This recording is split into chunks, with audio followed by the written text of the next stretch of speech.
Bob Ross was and is a national treasure. He spent 11 years spreading the joy of painting to PBS viewers mesmerized by the flicks of his wrist on canvas and remains an internet sensation today. But there was much more to the man than his soothing, soft-spoken voice and cheery landscapes.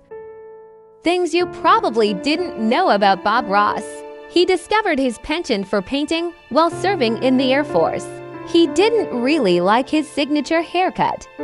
He was missing a finger. His paintings with cabins almost never had chimneys. Ross completed 403 episodes of The Joy of Painting. People loved Ross's calming demeanor and painting style so much, Holland found a way to work it into a radio show. He had a squirrel named Peapod. Ross believed that he completed about 30,000 paintings in his lifetime. He didn't make a cent from his TV series.